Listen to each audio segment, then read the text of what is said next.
Hey everybody, welcome to my weekly start, sit, and touchdown predictions. Now last week and the weeks before it was about a half-hour episode. I'm going to break these down and make them easier to consume. So this episode is all about quarterbacks. Look out for the other position groupings as we go forward. I'm going to go game by game, and then I'm also going to give you kind of key starts, obviously the touchdown predictions, and I'm going to give you fringe starts. So what I'm doing with quarterbacks is taking about the top 10 to 12 as definite starts, and then fringe starts down to about half the league.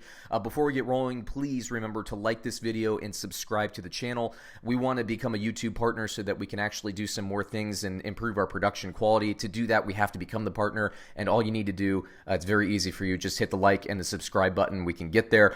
Please remember also, if you want the full list of rankings, you can email me. You can also follow me on Twitter. The details are below. So let's just jump right in. Thursday night, Washington versus Minnesota. Case Keenum, not a start. I do not like this matchup for the defense. I think Minnesota will throttle Case Keenum. I think Kirk Cousins this week is a fringe start. Yes, I know what he's been doing in the last couple of weeks. I've seen it. Kirk Cousins, short rest. I never loved the Thursday night matchup anyway to begin with. Washington's defense is getting a little bit healthier, although Josh Norris might be out, or Josh Norman. I always call him Norris for some reason. Norman might be out. Adam Thielen is going to be out. That stinks, although he is practicing, so that's good news for Minnesota fans. Stephon Diggs will have a matchup, and then I'm not sure who's going to get draw other targets. I think you might want to look at Kyle Rudolph this week if you're looking at daily fantasy. But in terms of quarterbacks, Kirk Cousins fringe start. If you have him, I think you can start him. Next game is Arizona versus New Orleans. I like both of these teams. I have Kyler Murray as a fringe start this week. Tough matchup against New Orleans. I have Teddy Bridgewater or Drew Brees, who is questionable. Pay attention to that. I have either one of those as starts. If Drew Brees plays, I have him as even more of a start. I like this matchup. Arizona's defense is a little bit weaker, both in the the running and the passing game, but especially the passing game. Arizona, like I said, I like Kyler Murray because he runs the ball, but he's a fringe start for me. Cincinnati versus the LA Rams in London. I do not have Andy Dalton as a start. Sorry, Cincinnati fans. I have Jared Goff as a definite start. I think he will throw for 1 to 2 touchdown passes. By the way, I didn't mention before, I have Teddy Bridgewater throwing definitely for 2 touchdown passes. I have Brees throwing for 3 to 4. So pay attention to what happens there. And Kirk Cousins, by the way, I have throwing for 2 touchdown passes. So Goff is a 2. Jared Goff and Kirk Cousins are 2. Bridgewater is 2 to 3, and Brees is 3 to 4. Moving on, we have the Chargers versus the Bears. I don't like this matchup. Obviously, the really good Chicago Bears defense for Phillip Rivers. I do not have him as a start. Chicago, Mitch Trubisky, I don't like him either week. I don't even think Trubisky throws for, maybe he gets 1, but I don't think he throws for more. I think Phillip Rivers does get 1, but I don't think that's good enough to start. There's too many good passers out there.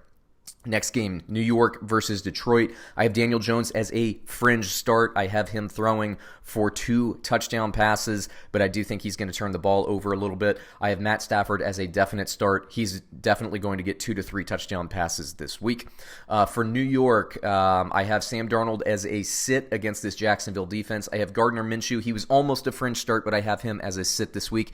Usually I don't have Gardner Minshew as low. I just think that the Jets blitzing, Gardner Minshew's an inexperienced quarterback. Yes, I know this game favors Jacksonville, and I still like a couple of the receivers for Jacksonville, but I'm a little bit worried about Gardner Minshew. I think he might turn the ball over. I don't like him this week. There are better options out there. Okay, we have Oakland versus Houston. I have Derek Carr as a fringe start. I think he gets 2 touchdown passes this week. Houston, I have Deshaun Watson as a definite start. I think he gets 1 rushing touchdown, and I think he gets 2 to 3 passing touchdowns. Definitely going to be a good game for Mr. Watson. Be careful, though, because Houston is actually pretty banged up injury-wise, so I think this game's going to be a little bit closer, but I think Oakland's going to take more advantage of the running game.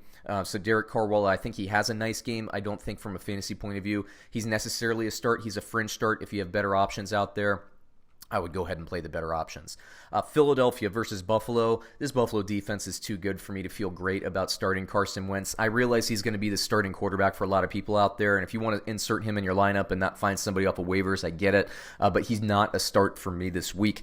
I do like Josh Allen, though. Philadelphia's pass defense needs to be shored up. Philadelphia's weakness goes with Buffalo's strength in the passing game, which is throwing the ball deep, and I do think that Josh Allen will be able to get some rushing yardage as well. I think think Allen throws for 2 touchdowns, or maybe he throws for 1 and runs for 1, but I do think he'll get 2 touchdowns, possibly a third there. So I like this matchup for Josh Allen.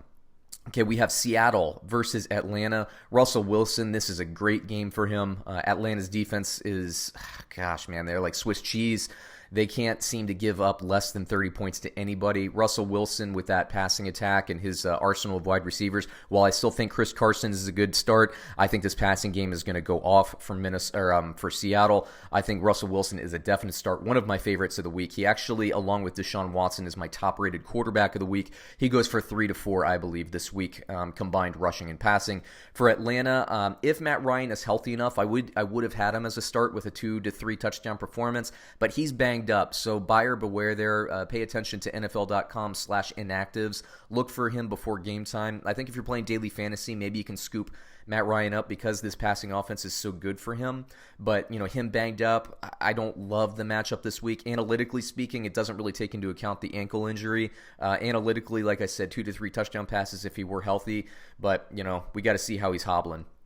Tampa Bay versus Tennessee. I have both Jameis Winston and Ryan Tannehill as fringe starts. Now, Jameis Winston, you know the drill. It's boom or bust with him. He could give you 4 or 5 touchdowns. He could give you 4 or 5 interceptions. Coming off a bye week, you would hope that he would be sharp this game. He certainly has an arsenal of wide receivers and tight ends to throw to, so you got to like that. Tennessee's defense is tough, though. I would anticipate Jameis Winston throwing for a couple of interceptions. That brings his value down for me a little bit. For Tennessee, Ryan Tannehill, I loved what I saw last week, 300 yards. He has Corey Davis and A.J. Brown. People kind of forgot about them because Marcus Mariota is just not a down-the-field passer. Ryan Tannehill is. He's going to breathe life into that offense. I have him as a fringe start, and it's certainly a daily fantasy play if you're into that. Cleveland versus New England. I don't like Baker Mayfield versus New England. Now, I think he will be able to hit Odell Beckham deep once. I have him going for 1 touchdown. By the way, Jameis Winston, 2 touchdowns. Ryan Tannehill, 2 touchdowns. Jameis Winston, interceptions, I think, bring him down. Ryan Tannehill, I think he plays a cleaner game, by the way. So back to Baker Mayfield, though. I think he's going to turn the ball over against New England. I think this is going to be his toughest game this season. Things get better for Cleveland, and I like Baker Mayfield going forward, just not this week. I sit on Baker Mayfield. Tom Brady, I do think, is a start. I think he'll throw for 2 touchdown passes this week against Cleveland. Carolina versus San Francisco. I have Kyle Allen as a sit. This is a game for Carolina that is going to focus on getting Christian McCaffrey out in the flats. If you get a screen pass to Christian McCaffrey, that's possible, but I don't see a lot. Other than that, I actually have Kyle Allen is not getting a single touchdown pass this week. Jimmy Garoppolo, I don't love either. Now, I do like that San Francisco traded for Emmanuel Sanders, but I do not think that Emmanuel Sanders will play this week. I could be wrong, but even if he does, he's going to be on limited snaps. I like San Francisco. I think this is going to be more of a defensive game than other people might think. I don't see. I think it's a 1 touchdown game for Jimmy Garoppolo. Maybe hits George Kittle or something like that. But I do not have him as a start. You can find better value elsewhere. There's 3 games left here. Denver versus Indianapolis. Joe Flacco is a sit. I believe he's 1 touchdown pass and nothing else. And then I actually don't like this matchup for Jacoby Brissett, who I'm very high on. I'm very high on Jacoby Brissett. Not this week. I don't like this matchup. I think it's more of a rushing attack for Indianapolis, going to be a little bit lower scoring than people think. I think there, maybe 1 to 2 touchdown passes for Brissett, but you can find better value elsewhere. Green Bay versus Kansas City. Aaron Rodgers, you're going to start him every week. This week, I think he goes for 2 touchdowns. I think he's more pedestrian than he was last week, but I think he's definitely a start. As for Kansas City, this is interesting. So my analytics say that if Patrick Mahomes were playing, which he won't, even though he's practicing, he's not going to play. If Patrick Mahomes were playing, I would say 2 to 3 touchdown passes and Kansas City would be favored. Do not underestimate Andy Reid and what he can do with extra time to game plan. Remember, they had that Thursday game, so he's had a week and a half to game plan and prepare for this game. He's known he could get Matt Moore up to snuff. Matt Moore has done okay as a backup quarterback in this league. With the weapons, he's got Tyreek Hill. I actually think Matt Moore, if you're really desperate and you need somebody off of waivers, he's my favorite. I think maybe waiver wire scoop and play. I didn't think so much of this matchup beforehand when I was going through my game previews, but I like Matt Moore the more I think of him, no pun intended there. But Andy Reid, I think, will have him ready to go. Andy Reid is a great play caller. He will scheme receivers open. Now, will Moore throw a couple turnovers here? I do think so, but I think Kansas City with these weapons weapons. You have Kelsey, you have Hardman, you have Demarcus Robinson, Sammy Watkins might be back, Tyreek Hill. I think Moore will have some opportunities, and he's a daily fantasy darling candidate this week. I mean, he could throw. It would not shock me if he threw for 4 touchdowns. Okay, maybe it would shock me. Okay, he would not surprise me and shock me if he threw for 3 touchdowns. I'm not going to give him 4. But really, I do think Matt Moore has opportunity to throw for 2, possibly 3 touchdowns in this game as well. He's not Patrick Mahomes. Hey, Jacoby Brissett isn't Andrew Luck, but we can see what Jacoby Brissett has done this season. Matt Moore in spot duty for Patrick Mahomes with these weapons, it could work out for them. Last game of the week, Monday Night Football, the Miami Dolphins versus the Pittsburgh Steelers. I do not have either quarterback as a start. I think Pittsburgh forces way too many turnovers. Miami, look, I know their record. Everybody knows their record. I watch all the games. Miami's not as bad as their record is. They play teams really tough through the first 3 quarters, and then the wheels kind of come off. I think this is going to be a ball control type game, or it should be anyway. Pittsburgh will do their usual, 5 receiver thing. So, Mason Rudolph has capacity to throw for maybe 2 touchdowns. I have him at about 1.5, and I have Fitzpatrick is maybe getting some rushing yards and throwing for 1 touchdown. So again, much better options out there. That takes me through this week of quarterbacks. Please remember to subscribe to our channel. Please like this video, and also, you see some other videos here that you might like as well. Watch those videos as well. We appreciate it, and we'll catch you on another episode soon.